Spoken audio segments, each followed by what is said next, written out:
Good evening and welcome to Poland Daily. I'm Nicholas Richardson and this is the news.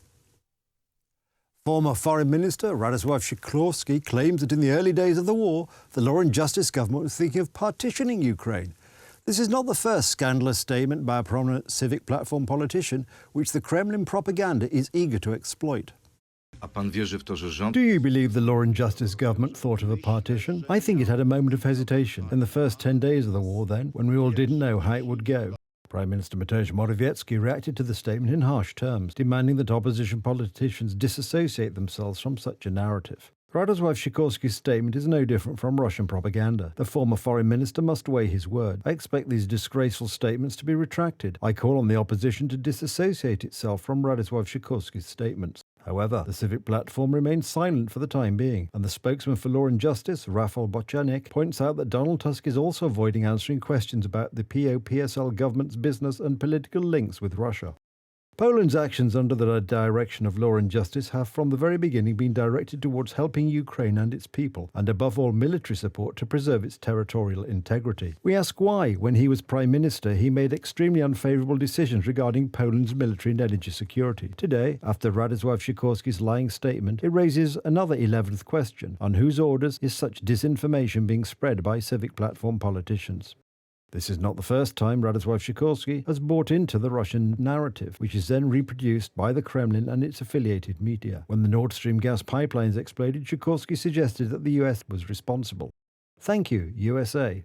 United States diplomatic spokesman Ned Price was in no doubt as to the intentions behind the post. Clarify that the idea that the United States was in any way involved in the apparent sabotage of these pipelines is preposterous. It is nothing more than a function of Russian disinformation. Radosław Sikorski has devoted his final years to bringing Warsaw closer to Berlin and Moscow. Sikorski criticized President Lech Kaczynski for flying to Tbilisi in 2008 after Russia's attack on Georgia. In turn, in 2010, just 4 months after the Smolensk assassination, Sikorski expressed the hope for the import of energy from a nuclear power plant in Russia's Kaliningrad. This is a scandalous statement by Mr. Radosław Sikorski, a man responsible for supporting Putin, for covering up the Smolensk crime, for supporting German-Russian policy. During the 2014 Euromaidan, Radosław Sikorski urged the leaders of the Ukrainian protests to make a deal with Russia. If you don't sign the agreement, you will have martial law and the army in the streets. You will all be dead. It is difficult to imagine an experienced politician implementing a one-to-one scenario from the Kremlin. It is difficult to consider an experienced politician whose spouse is an influential United States journalist as being foolish. Radosław Sikorski's foreign policy when he was foreign minister weakened Poland's closest neighbours in favour of Russia, points out editor-in-chief of Gazeta Polska, Tomasz Sakiewicz. Just as Prime Minister Donald Tusk was the most pro-Russian Prime Minister in the history of the Third Republic, Minister Sikorski was the most pro-Russian minister. They undermined the basic principles of Polish politics. Radosław Sikorski is completely unaware of what he is saying. He is not in control of what he says, or it shows a conscience favouring of Russia. There are therefore legitimate questions about Radosław Sikorski's additional sources of income. The issue is the €800,000 which he received in 2019 for consultancy work, but he did not specify for what and from. The scandal in the European Parliament, which has been going on for months, concerns the acceptance of bribes in exchange for acting in favour of Qatar, Morocco and Russia. European media are reporting that more MEPs are implicated.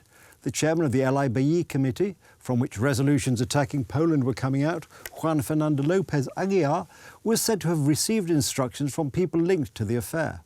Members of the European Parliament implicated in the scandal acted to the detriment of Algeria, among others. Law and Justice MEP Dominik Tarczyński found that one amendment to a resolution adopted against that country cost €50,000. There were 147 resolutions. The MEP notes that corrupt MEPs could also act in this way against other countries, such as Poland.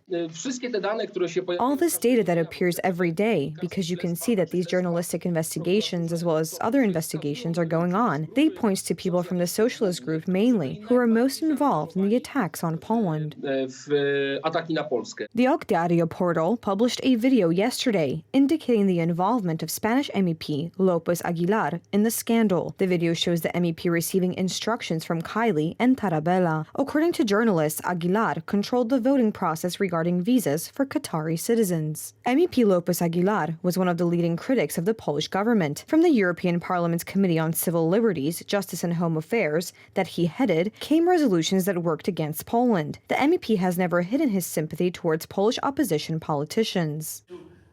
What else can the EU Parliament do? What else can be expected of it? Because we have already done everything possible. Please take into account that we are being recorded, so please be careful what you say.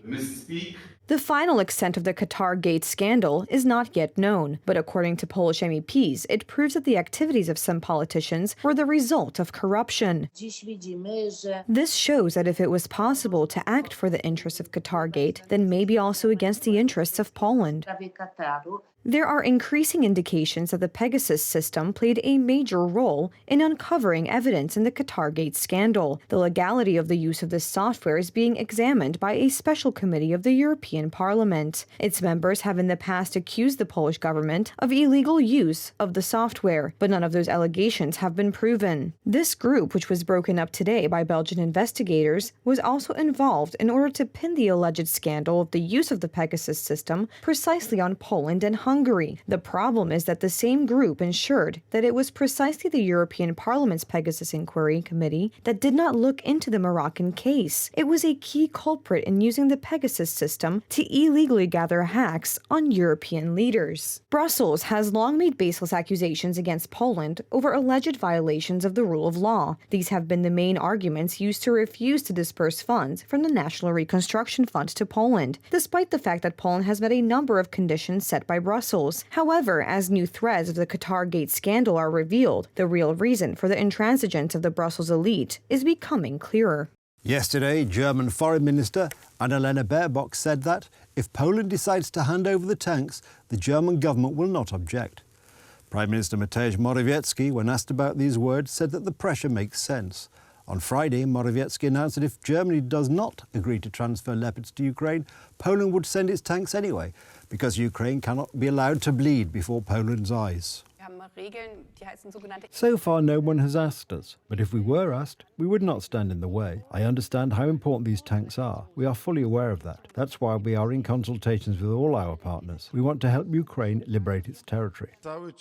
We are constantly pressing the government in Berlin to make them share their Leopards. They have over 350 active Leopards and about 200 in storage. Therefore, Germany can really help Ukraine, which is struggling today, because this fight means a fight for security and peace in Europe. And it turns out that this pressure makes sense, because this weekend the German Foreign Minister gave a slightly different message, which gives a glimmer of hope that not only Germany will not block, but will finally allocate heavy, modern equipment to support Ukraine. Earlier today, Germany started to deploy Patriot air defence systems to Poland in order to help secure its NATO allies' airspace. Und zwar die Gruppe 24 ist die Gruppe, die heute 24 is the group that will be moving parts of the Patriot missile system to Poland today, to the eastern flank of NATO, to be precise, to Zamość in eastern Poland. There we have been assigned a protection mission, which we will undertake with the Patriot system. A total of 3 Patriot missile systems will be moved to Poland. The first 2 will set off from here shortly, with the third following soon after. We are not the only defence forces on the ground. The British and Americans are also on the ground. Now we are joining them and can ensure that NATO airspace is protected, and with it Polish territory, the infrastructure, but also the population there. Patriot is a strictly defensive system, and we hope that we will be able to provide sufficient protection there to prevent attacks or accidents like the one in November in the future.